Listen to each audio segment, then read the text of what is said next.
so we've had Chris Samos. He's the director of Halfway to Hell. And look who we got here. We got Rusty Smith. How you doing? Good, Ray. How are you, buddy? Welcome. Have you had a good couple of days? You've been here a few days. Yeah? Awesome. Yeah, wonderful. It's as I've attended some of your other festivals with another film that I was an actor in. My first time in Europe this past 2 years has been life-changing for me. So, yeah, your beautiful countries, the history, the architecture, and the people. Yeah, absolutely. Yeah. I mean, we're right in the heart of Milan here, and you're less than a mile away from the action. And I mean, obviously, you've got to step foot in town and take in the splendor. Well, I don't think I brought enough money to spend on all the fine clothes here. Well, yeah, it's Christmas time as well. The lights are going out as well, so it's definitely something to experience. But for you, writing Halfway to Hell. I mean, we've spoken about other projects that you've done in the past, but obviously not on camera. Just give us a glimpse of who Rusty Smith is. I mean, oh gosh, well, I was touched with the entertainment bug at a early stage in my life. Doing the plays. Second grade is when I probably started. Have always been involved with theater. Yeah. Have done things. I've ran charity haunted houses. Okay. Just bizarre stuff. Yeah. And it was probably about 5 or 6 years ago I got pulled into independent film as an actor. Right. And so Halfway to Hell is my first time behind the camera. Right. So it gives me a whole new appreciation of what goes into filmmaking. As an actor, you're isolated from all the grunt work. Yep. And it's a reality check. Absolutely. Well, it looks like a very busy film. I mean, you've got a lot of characters there. Oh, that's probably that's a fraction of all of it. Yes. Yeah. But it's essentially a guy together in the state of chaos. Yeah. Well, Chris, you'd asked him a question earlier. What brought him to this point? Yeah.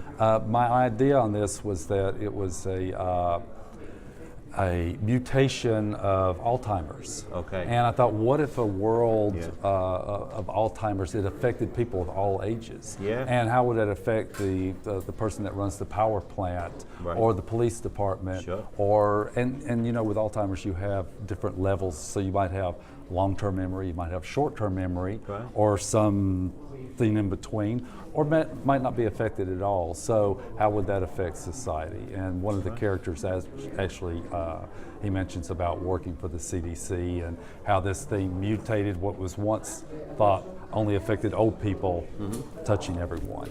Okay. So it's a story about the human condition as well. Oh, absolutely. Yeah, and it's good versus evil. It's what a situation so bleak like that. What does it do to people? Sure.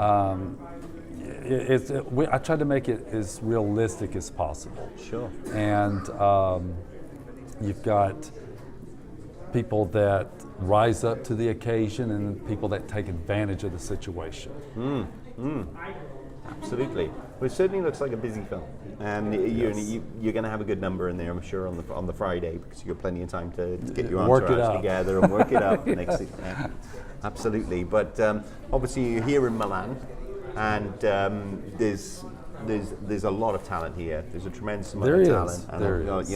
And obviously you stand in your ground along with some very, very strong talent here. Yes. So you've got your nominations for the awards evening, which is fantastic, and the best of luck to you on that one. Thank you. Well, I have to say, I've attended festivals in the U.S. and the people here, I feel like I make friendships that last beyond the film festival, and it is very genuine, and I appreciate that very much. It is actually this type of festival model is good for engagement and bringing people together anyway. But this specific group of festivals, you're right. There's a magic here. Yes.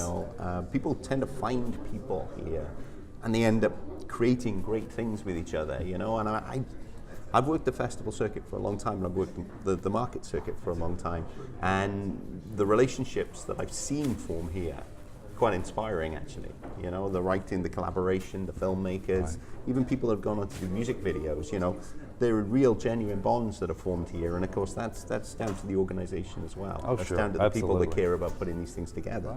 But no, as far as creating something fantastic, I mean, that certainly sounds like it could be a catalyst for change and possibly a story that that can touch many people. Yes. So obviously, it's a privilege to have a chat with you and get inside your mind a little bit. Oh well, and, that's a bit scary, but a little twisted. It's a very, very interesting model. I'm looking forward to seeing it on Friday. Good. Well, I've got to again give a shout out to Chris. He pushed me to make this happen, and it was just out of a suggestion. It was an idea floating around my head, and I had worked with Chris on a previous film. That's where I got to know him and built a rapport there. And he said, just let's do one episode, as it started off as a web series, and we don't want to do anymore. We won't, and it just continued after that. And I think I remember you telling me actually a few festivals back that you had this web episode that was a bit chaotic, and you didn't really know where the next point was, but it was kind of organic and it was growing, and that was this. Yes. And then all of a sudden we've got a feature. Well, and I will say, as one of the benefits of having done it that way was it gave us flexibility to up our production value, because we had time in between to find good locations, good equipment, good people, and a lot of times filmmakers are pressed for time.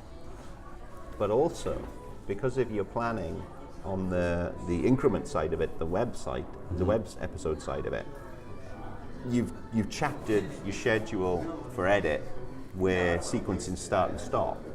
So if you needed to go down that format road, you're not trying to splice scenes that should or shouldn't be there. Exactly. You've got the starts and stops. That's right. So you can maximize on your material, on your content. Yes, absolutely. So it's a very smart model. Well, very smart model. Whether it was a happy accident. And part of it, as I say to everyone, we were just very fortunate and lucky. How things came together and flowed, and so I can't say that I'm that smart. So this is you get what you get. Exactly. Yeah. Well, that's fair enough. But clearly the planning that was there in the beginning, and you've got a full piece of content there now, which I'm sure is commercially viable. So that's down to you, down to your writing, and down to your ability to coordinate your vision. So. Well, we'll see what happens on the next project. Well, that's it. Long may it continue. Yeah. Thanks very much for coming in. Thank you, Ray. I appreciate it very much. All the best. Thank you.